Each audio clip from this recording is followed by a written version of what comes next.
Hi everyone, and welcome to another episode of Let's Talk Risk with Dr. Naveen Agarwal. Each week, we talk about a topic related to risk management of medical devices in a very casual and informal way. This is not a webinar or lecture. Rather, our goal is to talk about key topics and challenges in a very informal way and share best practices. I'm your host, Naveen Agarwal, and I'm the principal and founder at Achieve, where my personal mission is to help you achieve success in risk management. My guest in this episode is James Catmur. He has many years of industry experience in many different sectors doing safety risk management.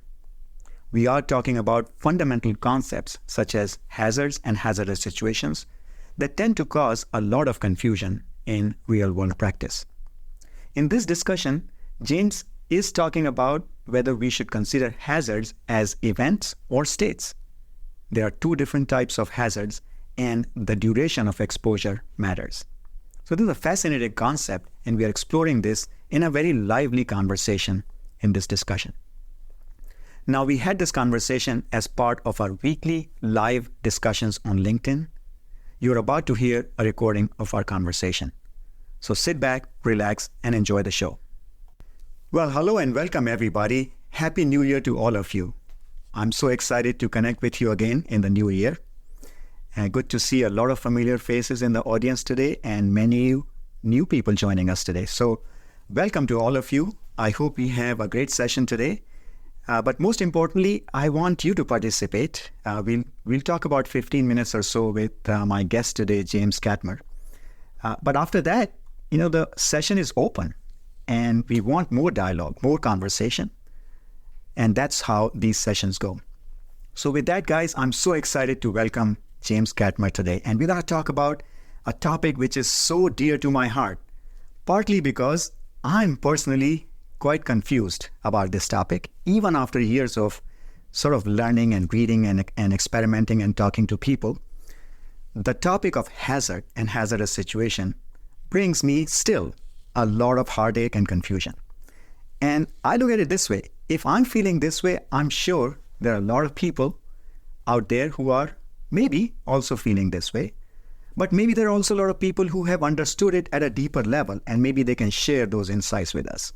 And I think James is one of those people, I think, who is coming from a different sector, not necessarily medical sector, but he has experience in many different industries, and he has practiced safety risk management for many, many years. And when James and I talked recently about this topic, he mentioned something that was very, very interesting to me about hazard. So I want to talk about that today. But again, guys, the floor is going to be open in about 15 minutes, and we would love to have a great chat about this. So with that, James, I'm so excited to welcome you. Please feel welcomed and introduce yourself to our audience today. Good morning, everyone. Sorry, it's good afternoon in the UK and good morning in the US. Thank you, Naveen. Thank you very much for having me on this, and Happy New Year to everyone. A little bit about myself, James Catmur. I've worked, as Naveen said, in many, many sectors doing risk assessment for 35 years. A little bit of medical, which we can come back to, but I've done chemical, petrochemical, offshore, oil and gas, rail, highways, etc., and doing risk assessment, risk work in all those sectors. And it's been very interesting to me. And what we're going to talk about today is something that was kind of there, but I never really quite managed to verbalize what we were doing until some recent work that I was doing on highways.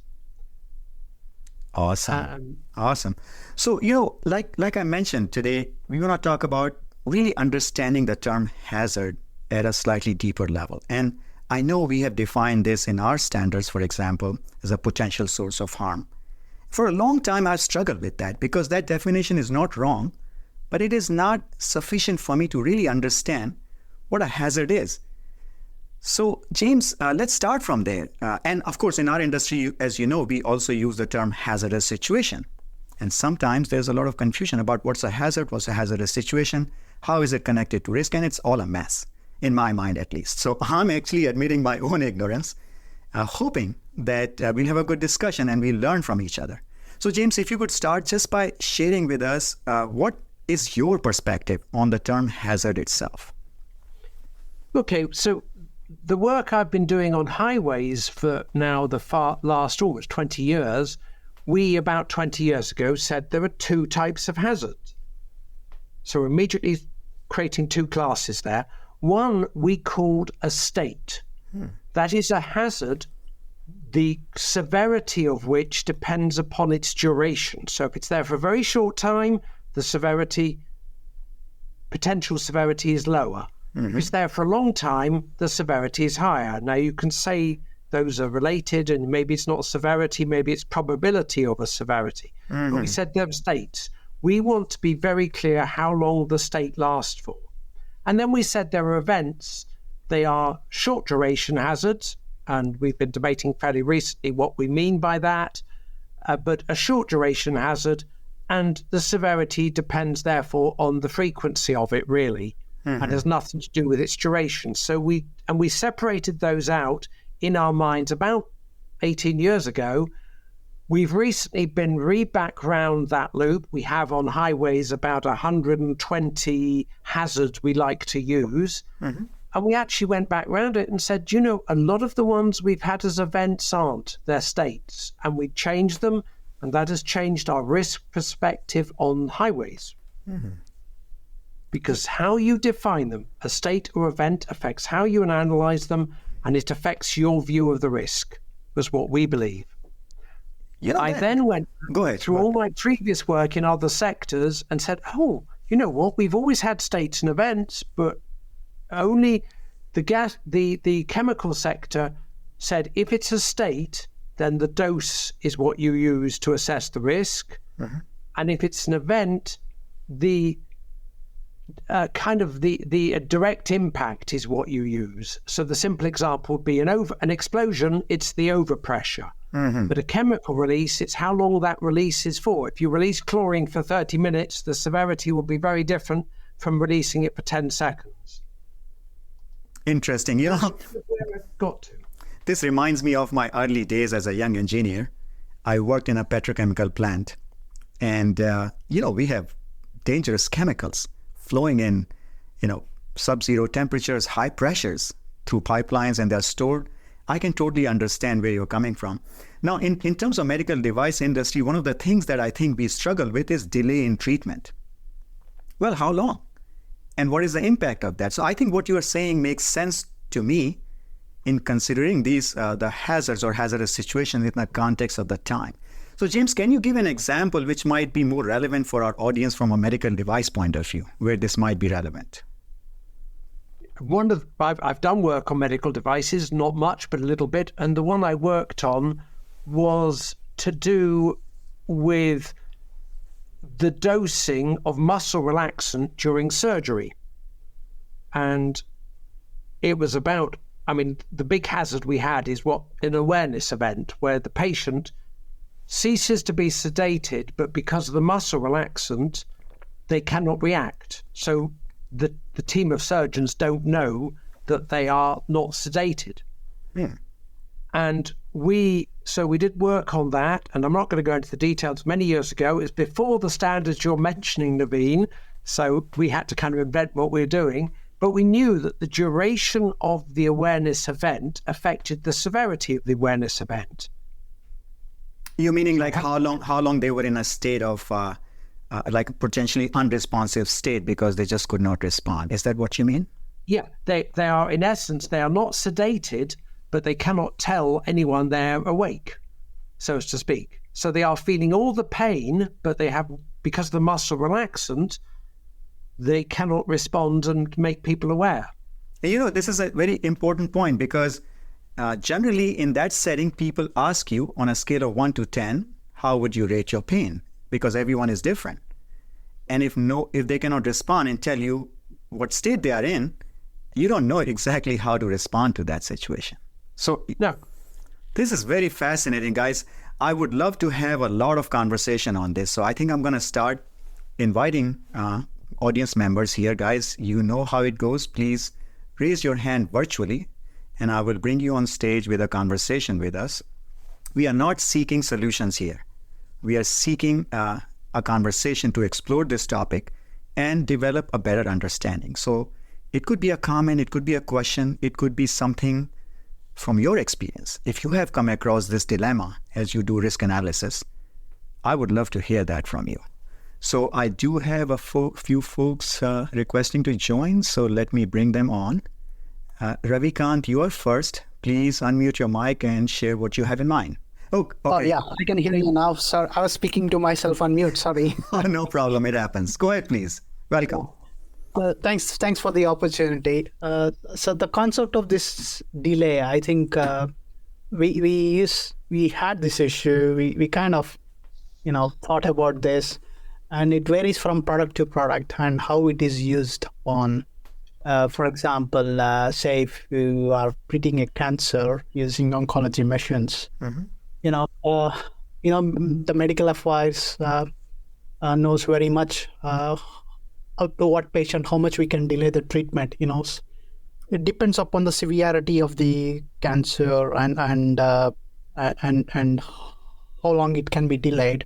It could be up to few days to few weeks. So I would probably think of in this way whenever we are thinking about delay to treatment. I think we should have something like a delay and denial. Making that difference when you assess a risk. So maybe delay is probably insignificant. Maybe something like denial of treatment is something where a safety engineer should focus on and see what would be the risk if we, denial is something where I would take that as significant than delaying. So sometimes delay could be fixed by remote fixes. Yeah. Or it could be as good as, like, for example, most of the UK centers, they only do 5 days a week. It's not like in Asia, they do 24/7 or 6 days. So for treating a patient, if Saturday, Sunday is treated as off, 2 days, if machine is not working for 2 days, it's as good as it's probably in the weekend 2 days. Yeah. Maybe, come up with a value by talking to your medical affairs clinical expert and understand what exactly is delay and what exactly is denial. That's awesome, Ravikant.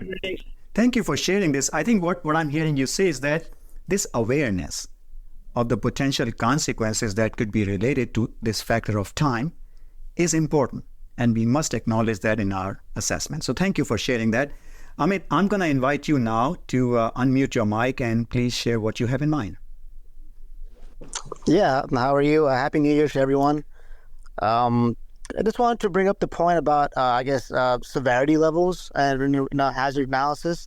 So, just in my experience, regardless of a mitigation, after you apply design controls in whatever sense it may be, usually the severity level does not change, right? In terms of the harm. So I guess does anyone have any experience where that harm would be mitigated as well? So one example that I can bring up is burns. So there's 3rd-degree burns, 2nd-degree burns, etc. Right? So based on your design controls, you can actually mitigate the severity of that burn, right? But that's just one exception, I would say. Is there anything else that kind of comes to mind from anyone else's experience? Oh, that's interesting, because I think there might be a link to the duration of exposure as well. So James, I'm going to invite some thoughts on you, whatever comes to mind, but I think there might be a link here to potential severity. Yeah, Naveen, thank you. It does. I think it links to potential severity. Quite what the link is, we may not know. Right. But what we're trying to do is say, well, at least write down the time you've assumed, the duration you've assumed in that state, so that you can explain why you've chosen the severity you've chosen, if there is a relationship with duration. The one that intrigued me recently was I was looking at electrocution, and the duration of electrocution and the current does affect the severity. And there's some interesting mapping been done of that by international standards, actually, that tell you certain current flows and certain durations, this is the likely severity. So you need to, I think the key thing is write it down so you're at least thinking of it. Yeah. And the way I will share how I have handled this in my practice is to distinctly identify each hazardous situation with sufficient detail. because, different exposures, different levels, different conditions could be classified as different or explained as different hazardous situations. And each hazardous situation then corresponds to a specific risk of a specific severity. So you could think of it that way. There are more than one ways of doing this. But guys, this is the magic of our conversation, right? The magic of our conversation is your participation. So Ravi, Amit, thanks for joining us. And I want to invite more of you. We still have more than 15 minutes, and I would love to have active participation from you. If you feel uncomfortable joining us on this virtual stage, please use the comment section on the event page to share your comments and feedback. But the more we talk with each other in this discussion, the better it will be. So James, while we are waiting, let's touch upon another example from another sector. We already talked about chemical plants. We talked about medical devices. Particularly on highway or rail, is that something you can share with us where this duration or time could be a factor? The classic we use is if you stop beside the highway in the US, in the UK we call it the hard shoulder. Mm-hmm. In the US you call it the safety lane, I think.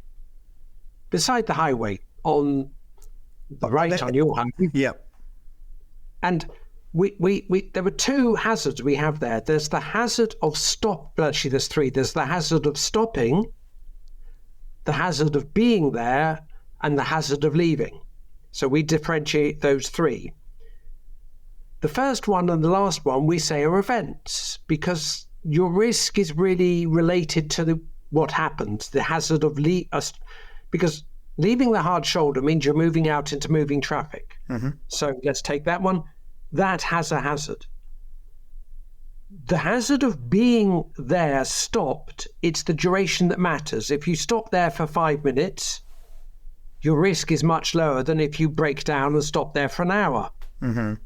So we relate the risk to the duration of the hazard. So it's a state hazard.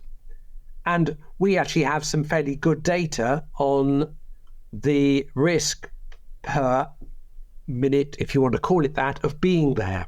Mm-hmm. And we know that to assess that properly, need to understand the duration. And we are doing work to try and reduce that duration. Best advice to anyone listening is never stop, never, ever stop if your vehicle will move. Because you are at far greater risk stopped there than keeping going. And we are trying to convince drivers in England to never stop there, ever. Mm-hmm. It's hard because people think it's a safe place. It's not. It's the riskiest place on the highway. Got you. Very interesting. And so many things came to my mind as I listened to you. We have so many accidents in the US of pedestrians getting hit by traffic, bikers on the road getting hit by traffic. So if you think about really your total exposure time to a hazardous situation, that could be one way of looking at it. And just thinking out loud about that. Does that make sense, James? Yeah, it does. And I think the key thing I want to bring almost is think about duration. Think when you think about a hazardous situation in the standard and say, our first question now is it a state or is it an event? The moment you say we think it's a state, think about duration. Mm-hmm. Just think about the duration and what impact that will have. Got you. And this is where I bring up the point again that I thought about first of delay in therapy or delay in treatment as being one of the most challenging situations in my practice that I have seen people struggle with. How long a delay? And I've seen actually some warning letters and recall announcements from the FDA where they have talked about delay, potential delay, even leading all the way up to death. So when you are doing risk analysis, how do you handle this delay in treatment becomes quite challenging. So guys, again, I want to invite you to participate and share your thoughts, or let me know how you're feeling through your emoji icons. Again, 2 folks have raised their hands. Vag and Srinivas, I'm going to bring you guys on stage with us. So Vag, you are first. Please go ahead and share what you have in mind. Hi, everybody. I wanted to share some other examples in healthcare where impact or severity of a risk could be reduced through mitigations. And just to share, randomly some examples on the security side, one that was experienced with one of my clients recently had to do with the impact to one single patient or user versus multi-patient harm. So we were able to reduce the impact by putting a defense layer that limited it to a single patient, whereas the original security threat started with multi-patient harm. Post-mitigation, it was reduced impact to a single patient. So that's one example on the security. Another example related to delay of therapy that we recently experienced through post-market was related to data mix-up, where the patient was receiving the wrong device and then telemetry was mixing up their patient account with a different patient, right? So the patient was essentially being monitored with incorrect data that belonged to a different patient. And this was another example where we're able to reduce the impact because of the exposure time, the duration to receiving the wrong remote monitoring data. And that was realized through a strong detection system that continually checked for consistency based on device serial number and patient IDs. And so because we were able to reduce the time, the duration of that risk, we were able to, reduce the severity of the mix-up. Exactly. So those are two examples of, I love this. And what brilliant, Wag. Go ahead. Because that's what you do when you've got a state hazard. If you can, you work on the duration, which is what you're talking about. I mean, or the number of people, but you're talking about a state, and you're saying we cut the duration, and that's a great mitigation. It's the one we're looking to do a lot. Exactly. I look at it like lottery. Winning the lottery is, risk is both sides, right? It's not always negative. No. And winning a lottery, your odds of winning increases the more you play the lottery. Yeah. So of course. So what I love about this conversation, guys, is that awareness of this factor will help inform our decisions about risk controls. We will not just give up. We will not say, hey, we cannot do anything about severity anymore. We will say, no, we can, by have a deeper understanding of the state hazard or event hazard. So this is great. Dr. Cohen, you are next. I would love to have you share your thoughts. Please go ahead. Thank you very much. 51 years ago, I found myself a senior in medical school in New York Medical College. And I had an aunt who died during my senior year. And I found out the reason she had died was because there was a recalled product that the hospital was not aware of. Well, the FDA wasn't aware of it either. And it seemed like there was a delay, obviously, from the manufacturer to the FDA. Well, eventually the FDA did have it, and the hospital still was not aware of it. So because of that, I started National Recall Alert Center, which at that time, and still is 51 years later, a 501c3 nonprofit organization federally approved by the United States government. My problem is that we decided to speed everything up by developing a portal for manufacturers worldwide, which we have and which manufacturers use. So we get that data in right away, 24 hours a day, and we do work 24 hours a day, 7 days a week. But the only reason, and they have to send it to the FDA because the FDA has work to do. What they have to do is they have to assign a recall number, and they have to assign a severity, class 1, 2, or 3 severity test to it. We don't have to do that. We get it out, and then when we get that information in, we add it to their dashboard. My question and my concern is that, so we've developed a perfect system, and we have lots of hospitals on it, but why wouldn't we have more hospitals? And one of the reasons is I have no idea. In other words, we let hospitals know we have it. It's nonprofit. It costs very little. We're talking about less than the cost of a cup of coffee a day, honestly, at Starbucks. Pretty expensive coffee, but still cheap. But we are at a loss to figure out. And here's what my very negative conclusion is. Hospitals speak this great line about how they care about patient safety and how it's number one and it's preeminent and everything. But you know what? They don't follow through. And that really annoys me because while you would think we would have the majority of the 5,200 hospitals in the United States, and that's all there are in the United States, really, we have a small fraction of those, yet they all know about us. Yeah. So I thought I'd present that as a problem to the problem solver, Dr. Agarwal, but I'm not sure it has any solution. Well, so Dr. Cohen, first of all, thanks for sharing this and thanks for all your efforts. What I'm understanding here is that our healthcare system is pretty complex with a lot of players, a lot of stakeholders, and each one of them looks at risk differently. So you bring up a point. Who is looking at the risk at the system level, at the overall healthcare system level? Who is looking at it, and who are the different players? So I love this conversation. Of course, it's quite complex and quite big. We may not get to that, but there are things that we can keep at the back of our mind that, hey, because one day we might show up as patients ourselves in these hospitals, right? Sure. And we are basically relying on a system to work safely and effectively for us. However, many players are involved, right? So I think it's a very good point. We will definitely keep that in mind, Dr. Cohen, and maybe in the future, I would love to learn more about the Recall Alert Center, and we can discuss that. I would love to have that conversation Feel free. with him.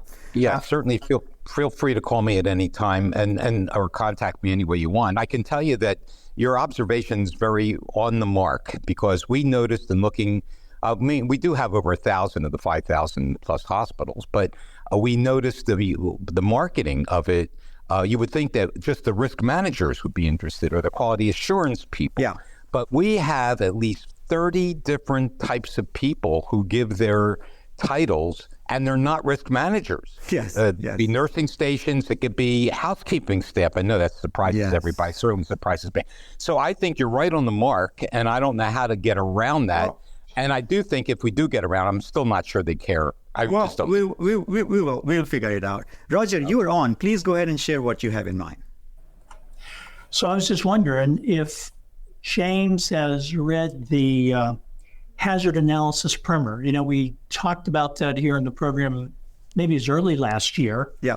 And I certainly liked the mental framework it gave me, but it did talk about the difference between the hazard and the event. And of course, there was the duration or delay. I can't quite remember. I don't have the book in front of me. I just wonder if James has read that and if he has any comments about that.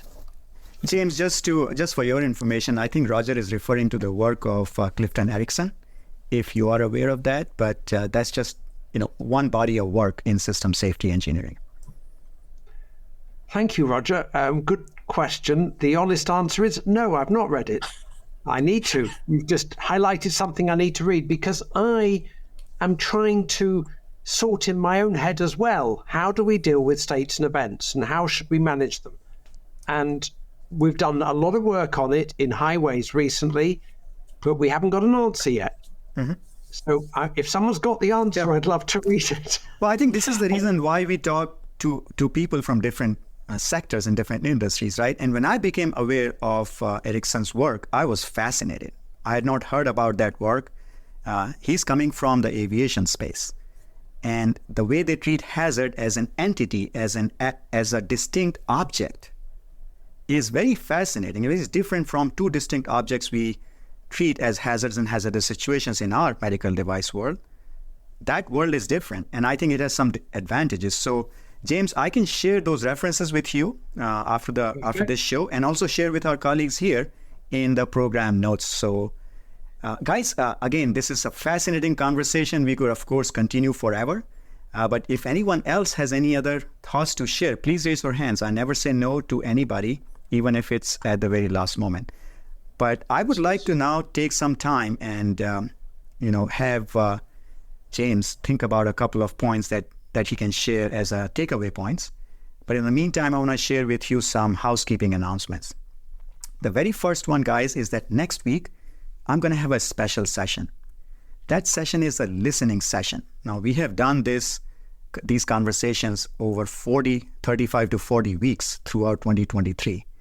and many of you have attended week after week. So I want to hear from you. What is working? What is not working? How can Let's Talk Risk continue to deliver value to you throughout 2024 and beyond? Because I love this. And the reason I love this is because you show up every week, which means you are getting some value out of it. So I want to continue delivering that value to you. We will have a great conversation. So it'll be a fully dedicated 30 minutes of feedback and discussion, okay? So bring your thoughts, be honest. You will never hurt my feelings, okay? I never get offended if you are honest with me. So I look forward to that conversation with all of you. I hope you will participate and help us make this better. Now, the second announcement I want to make is to remind all of you that the recording of our past conversations, all of them, are now easily accessible on the Let's Talk Risk website. There is a link in the event notes, and I also share that link every time I announce this event every week. You can access those recordings, listen to our past conversations, because we have talked about a variety of topics. I'm sure you'll be fascinated by them, and will continue to participate in those conversations. And finally, those of you who are new, we do this every Friday at 11 a.m. Eastern. So put that on the calendar if you are interested in participating. With that, James, I want to invite you to share maybe just 2 or 3 key highlights, key points that we can take away and remember from this conversation. Thank you. I think it comes back, Naveen, to when this first came up between you. You mentioned hazardous situation, and I think I responded on LinkedIn and say there are 2 very different classes of hazardous situation: short duration events, longer duration states. And you need to separate them in your mind. You need to separate the way you think about them. You, before we had this conversation today, asked me what standard you use. There is no standard for this, because there is nothing. And I think Roger's point is very useful, because each sector is different. But think about it in this sector. Think about how that impacts on risk. And certainly, as Wag said, come back, because maybe you can reduce the duration. You can't reduce anything else, but you are reducing the risk. So think it will affect the way you do things. No clear answer yet, though, guys. I'd love to write it, but I haven't been able to because I can't see it yet. More to come. More to come. Well, more to come. Absolutely. Yeah. Thank you. I hope it's been useful. I hope so too, guys. Let us know, those of you who are listening, use the emoji button to let us know how you are feeling. I would love to understand from you or learn from you your response and your reactions. With that, James, thank you so much for your time. And my pleasure. And, I personally feel sort of inspired by this conversation, because it helps me to think about things differently. I'm so used to thinking about hazardous situations in my industry in a certain way. But this conversation helps me to think about this in a different way, and maybe think about reducing risk with a more creative solution, right? That's what it's all about. Roger, Ravikant, Wag, Dr. Cohen, thanks for participating in this conversation. Without your engagement, this is no fun. So guys, it's all about you. It's all about you taking a role in this, and be open to sharing your insights, because all of you have those insights. With that, I want to close by thanking all of you again. We will connect once again next week. And yes, the recording of this conversation will soon be available.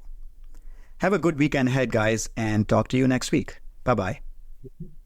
Thank you. Everyone.